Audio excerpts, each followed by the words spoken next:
Sir, this area is reserved for distinguished guests and senior officers.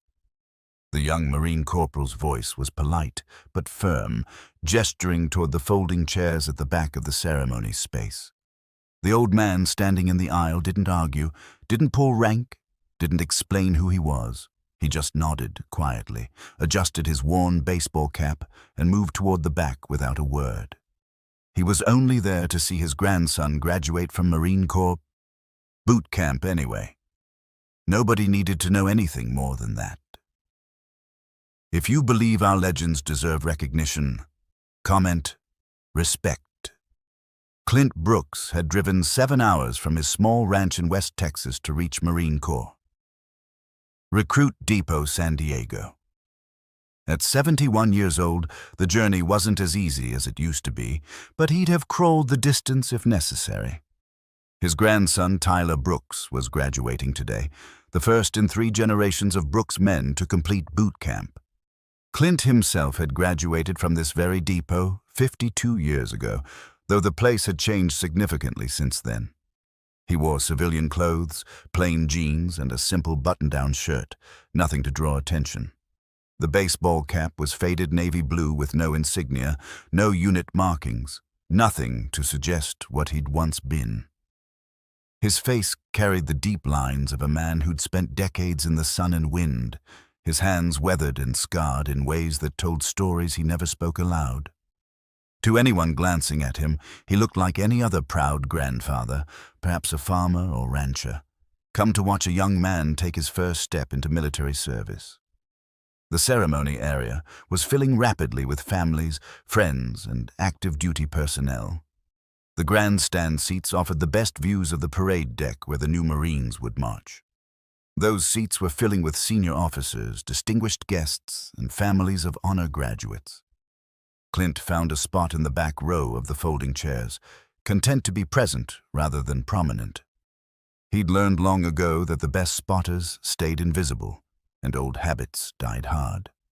Around him, families chatted excitedly, pointing cameras and phones toward the parade deck, checking programs to find their recruit's name. Clint sat quietly, his program folded in his lap, his eyes scanning the assembled formation of recruits in the distance. Even from here, he could pick out Tyler's silhouette in the ranks. The kid had his mother's height and his great-grandfather's bearing. Pride swelled in Clint's chest, a feeling he hadn't experienced this intensely in years. Tyler had made it, against the odds, against the difficulty, against the doubt. He'd earned the title. The commanding officer began the ceremony with the traditional formalities. The national anthem played. Colors were presented. Speeches were given about honor, courage, commitment, about the transformation from civilian to Marine. Clint had heard variations of these speeches dozens of times over his decades of service, but they never lost their power. Each word resonated with memories, some glorious, many difficult, all significant. He watched as the recruits stood in perfect formation, their dress blue uniforms crisp and identical, their bearing sharp. These young men and women had been broken down and rebuilt, forged in the crucible that was Marine Corps training. They looked invincible standing there, and Clint knew from experience that they felt invincible too, that confidence would serve them well and, occasionally, nearly destroy them.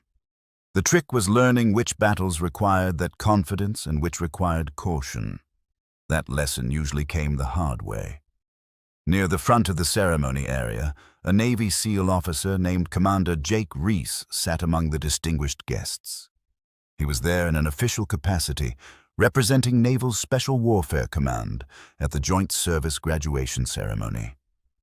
At 38, Reese was relatively young for his rank, but his record spoke for itself. Multiple deployments, numerous decorations, and a reputation as someone who studied military history obsessively. His quarters were filled with books about warfare, tactics, and the men who'd shaped modern combat doctrine. He paid polite attention to the speeches, but his mind was partially elsewhere, running through the training schedule his team faced next week. Then, during a pause in the ceremony, as the recruits prepared to pass in review, Reese's eyes wandered across the crowd. That's when he saw the old man in the back row. Something about the way he sat, the way he watched the formation, triggered a memory in Reese's mind. The posture was too perfect for a civilian, too controlled. The way his eyes tracked movement suggested observation skills that went beyond casual interest. Reese studied the old man more carefully. The face was weathered and aged, but the bone structure was familiar somehow. The way he held his head, slightly tilted as if calculating distance and wind even sitting still. Then it clicked, not from personal experience, but from a photograph. A photograph that hung in the SEAL team's ready room, part of a collection of legendary snipers from various military branches. The collection was maintained as inspiration and education, faces of men who'd pushed the boundaries of what was possible with a rifle at impossible distances. And unless Reese was very much mistaken, one of those faces was sitting in the back row of folding chairs at a Marine Corps graduation ceremony. His heart rate increased. It couldn't be. But the more he looked, the more certain he became. That was Clint Brooks. The Clint Brooks, the ghost of Hughes City. The man credited with 173 confirmed kills during 2 tours in Vietnam, including several shots that defied logic and physics according to conventional wisdom. The parade review continued, but Reese was no longer watching the new Marines. He pulled out his phone, quickly navigating to a secure folder where he kept reference materials for team training. He found the photograph he was thinking of, taken in 1970, showing a young Marine sergeant with intense eyes and a rifle slung across his back.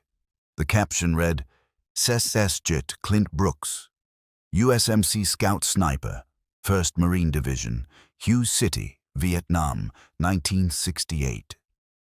Reese compared the photo to the old man in the back row. 50-plus years had changed the face, but the eyes were the same. That focused, measured gaze that saw everything and revealed nothing. He zoomed in on another detail in the old photo, a small scar on the young Marine's right hand, visible where he gripped the rifle. Reese looked at the old man's hands, folded on his lap. The scar was still there, faded but present. His pulse quickened. This was him. An absolute legend of Marine Corps sniping was sitting anonymously in the back row of a boot camp graduation, and nobody around him had any idea. Reese waited impatiently for the ceremony to conclude. The moment the formal proceedings ended and families began flooding onto the parade deck to find their newly minted Marines, he made his way through the crowd toward the back rows. Clint Brooks hadn't moved yet, content to let the initial rush of families pass before seeking out Tyler. He sat watching the emotional reunions around him with a slight smile, remembering his own graduation day and the pride in his father's eyes. Then a shadow fell across him. "Excuse me, sir," a voice said. Clint looked up to find a Navy officer in dress whites standing before him, and the expression on the officer's face was one Clint hadn't seen directed at him in many years. Recognition, deep, absolute recognition. "Yes, Commander?" Clint's voice was gravelly, but steady. Reese extended his hand. "Commander Jake Reese, SEAL Team 3. Sir, are you Sergeant Clint Brooks, 1st Marine Division Scout Sniper?" The question hung in the air. Around them, the noise of the celebration continued, but in that moment, a bubble of stillness seemed to surround the two men. Clint's expression didn't change, but something flickered in his eyes. After a long moment, he took the offered hand and shook it firmly. "Haven't been a staff sergeant in a very long time, Commander. Just Clint now." Reese's grip was strong, but he could feel the old Marine's hand was stronger. "Sir, I can't believe. I have your photograph in our ready room. Your required reading for our sniper training program. The Hughes City operations, the Highway 1 Overwatch, the Da Nang extraction support. We study your engagements." Clint's weathered face showed surprise now, genuine and unguarded. "You study what I did? That was 50 years ago, son. Different war, different equipment, different everything." Reese shook his head emphatically. The fundamentals don't change, sir. Patience, calculation, discipline, the ability to make impossible shots under impossible conditions. You wrote the manual we still use, whether it's literally documented or not. Sir, what are you doing, sitting back here? Clint gestured vaguely toward the crowd. My grandson just graduated, Tyler Brooks, just here to watch. Reese's eyes widened further. Your grandson? Sir, with respect, you should be on that stage, not in the back row. Word spread faster than wildfire once Reese began talking to other officers present. The sergeant major overseeing the ceremony was notified. Within minutes, a cluster of senior Marines had made their way to the back row where Clint still sat, now looking distinctly uncomfortable with the attention.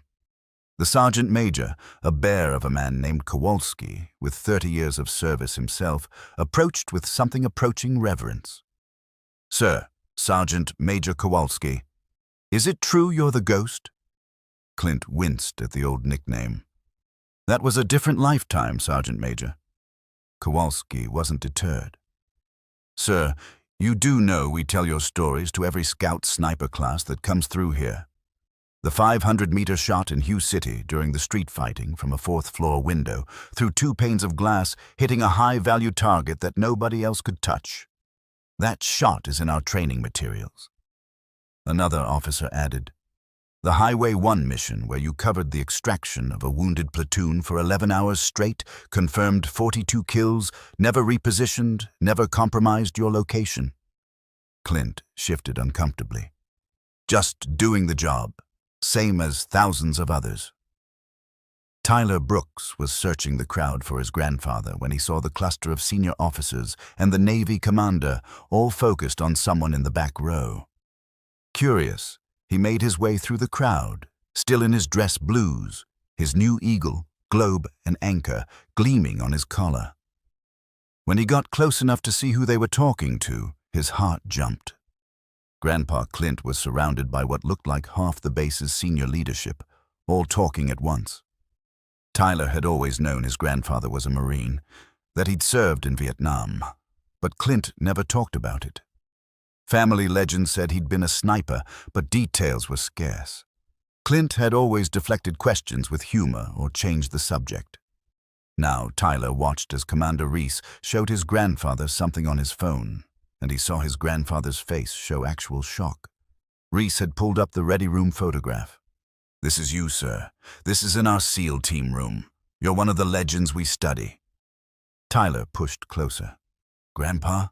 What's going on? Clint looked up and his face transformed, the discomfort replaced by pure joy. Tyler! Congratulations, Marine! He stood and embraced his grandson, the proud moment he'd driven 7 hours for finally arriving. But Tyler wasn't going to be deflected this time. Grandpa, why are all these officers talking to you? What's this about being a legend? The sergeant major answered before Clint could. Your grandfather, young Marine, is one of the most decorated snipers in Marine Corps history. 173 confirmed kills. Silver Star, Bronze Star with Valor Device, 3 Purple Hearts. Known as the Ghost of Hugh City because nobody could figure out where his shots came from. Tyler stared at his grandfather as if seeing him for the first time. Grandpa, you never said. Clint's voice was soft. Because it's not something you brag about, son. Every one of those numbers was a human being. Enemy, yes, but still somebody's son, maybe somebody's father. You do the job because your brothers need you to, because the mission requires it, but you don't celebrate it. The honesty in those words silenced the gathering crowd that had formed around them. Commander Reese spoke quietly. That's why you're a legend, sir. Not just because of what you did, but how you carried it. The sergeant major straightened to attention. Sir, permission to request something? Clint looked wary. What's that, Sergeant Major? What happened next would be talked about at MCRD San Diego for years. The sergeant major requested that Clint Brooks be formally recognized during the graduation ceremony. that the newest Marines be given the chance to meet one of the men who'd discerned what their title could mean. Clint resisted at first, but Tyler's eyes were pleading, and Commander Reese added, "Sir, these young Marines need to know that the standards they're aspiring to were set by people like you. They need to see that legends aren't just pictures on walls, they're real men who stood exactly where they're standing now." Finally, reluctantly, Clint agreed. The commanding officer was briefed and immediately approved. An announcement was made over the loudspeakers, requesting all new Marines and their families to reassemble briefly. When they had, the commanding officer took the microphone. "Marines and families, we have an unexpected honor today. In our audience is a decorated combat veteran, a Marine Scout sniper from the Vietnam era who exemplifies everything we've taught these recruits about precision, discipline, and service. Sgt. Clint Brooks served 2 tours in Vietnam with 1st Marine Division. His record includes 173 confirmed kills, and his tactics are still studied today by Marine and Navy Special Operations snipers. Sir, would you please come forward?" The crowd erupted in applause as Clint, moving slowly and clearly uncomfortable, made his way to the front. Tyler walked beside him, pride radiating from every step. When they reached the stage, the commanding officer rendered a salute that Clint returned crisply, muscle memory making it sharp despite the decades. The CO shook his hand, then did something unusual. He removed his own medal bar from his uniform, a silver star among the decorations, and pointed to it. "I earned this in Fallujah, sir, but it exists because of Marines like you who showed us how it was done. Thank you." Then he turned to the assembled new Marines. "Look at this man. He's 71 years old. He drove 7 hours to watch his grandson graduate. He wasn't seeking recognition or glory. He was content to sit in the back and be proud. But this is what we aspire to be. Not warriors seeking fame, but professionals who do impossible things and then go home and live quiet lives. Remember this moment. Remember that the title you wish to earn today connects you to men and women like Sgt. Brooks, and that responsibility matters." The applause was thunderous now, hundreds of Marines and families on their feet. Commander Reese approached the stage and added his own tribute. "Sir, on behalf of Naval Special Warfare, I want you to know that we consider you one of the foundations of modern sniper doctrine. Your operations are case studies in our advanced training. The impossible shot isn't impossible if you have the skill and discipline you demonstrated. You've influenced thousands of snipers across all branches who never knew your name but learned your lessons." He pulled out a SEAL Team Challenge coin, a rare and meaningful token within the Special Operations community, and pressed it into Clint's hand. "You've earned this 1,000 times over, sir." Clint looked at the coin, his eyes bright with emotion he rarely showed. When he spoke, his voice was rough. "I accepted this for every Marine, every soldier, every sailor who did the hard jobs and came home to live quiet lives. We didn't do it for recognition. We did it because it needed doing, and we were there to do it. These new Marines will face their own challenges, different from mine, but just as real. I hope they face them with courage, with discipline, and with the understanding that the real measure of a warrior isn't the glory you seek, but the service you render when nobody's watching." The moment stretched, heavy with meaning. Tyler stood beside his grandfather with tears running freely down his face, understanding for the first time the depth of the man who'd taught him to fish, to work the ranch, to treat people with respect. All those lessons took on new meaning now. The patience his grandfather showed wasn't just a personality trait, it was combat-forged discipline. The way he observed everything wasn't nosiness, it was the awareness that had kept him alive when death came measured in inches. The humility wasn't weakness, it was the strength of someone who'd seen real horror and chose kindness anyway. Other families crowded around after, wanting to shake Clint's hand, wanting their new Marine to meet him. He greeted each one with grace, offering quiet words of encouragement to the young Marines, asking about their plans, treating each interaction as important. Several asked for photos. He agreed, though he looked uncomfortable being the center of attention, but he never refused, understanding somehow that this moment was important for them, not for him. That his presence validated their choice to serve, connected them to a lineage of service that stretched back generations.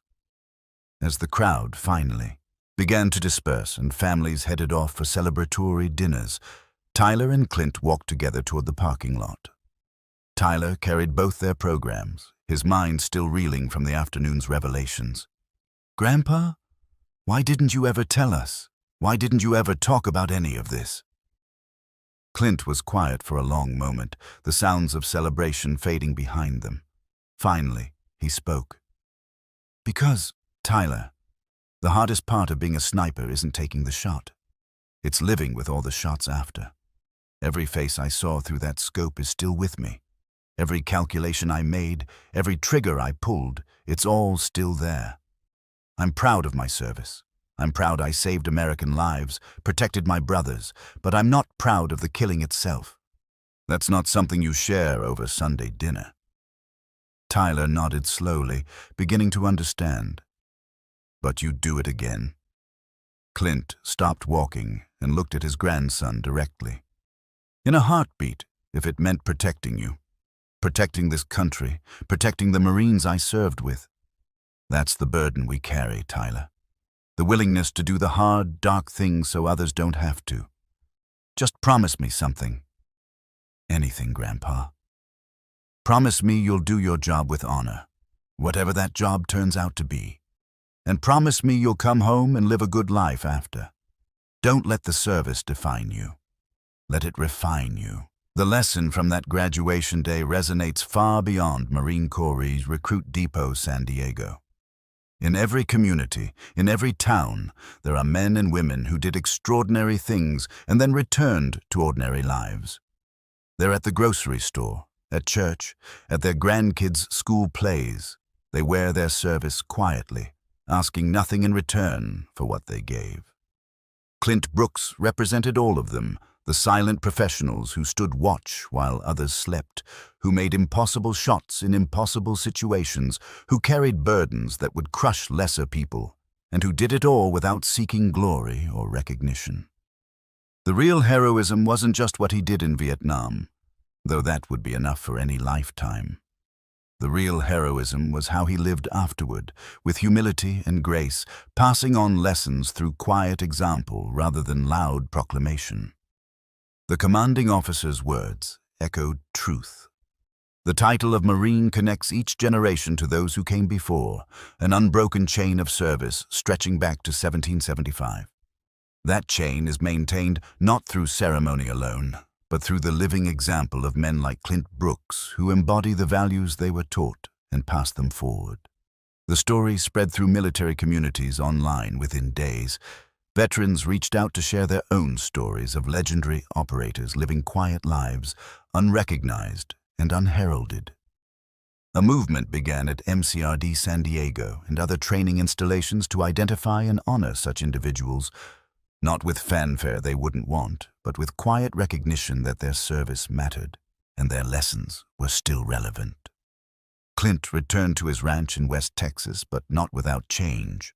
He began accepting invitations to speak at sniper schools, not about his kills or his missions specifically, but about discipline, patience, and the mental preparation required to do the job right. He spoke about the weight of responsibility, about making life and death decisions in fractions of seconds, about living with those decisions afterward. His audiences, young snipers from every branch, listened with rapt attention, understanding they were hearing from someone who'd walked the path they were starting. Tyler Brooks completed his Marine training with renewed purpose, carrying forward the legacy he hadn't fully understood before. He kept Commander Reese's photo of his grandfather, the young Marine sergeant with the rifle and the intense eyes, and he looked at it before difficult training evolutions, asking himself if he was living up to that standard. The answer drove him to excellence. Years from now, when Tyler is old and his own grandchildren ask about his service, he'll remember that graduation day. He'll remember the moment he truly understood what it meant to be a Marine. Not because of a drill instructor's words or a ceremony's pageantry, but because he saw humility and strength embodied in his grandfather's weathered face. He'll remember that legends aren't always loud, that heroism often wears civilian clothes and prefers the back row, that the greatest warriors are often the quietest about their wars.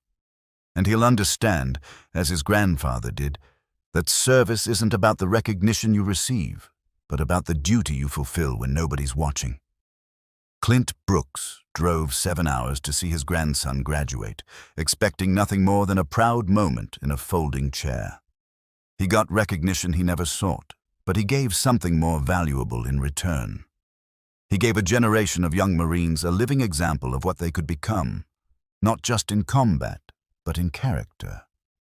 If this story reminds you of someone who served quietly, who carried their burden with grace, who deserves recognition they'll never seek, then share this video. Subscribe to this channel if you believe that our legends walk among us, often unrecognized, always honored by those who know what to look for. Because the greatest warriors aren't always the ones with the most medals on their chest, but the ones who wear their service in their heart and pass forward their wisdom with humility.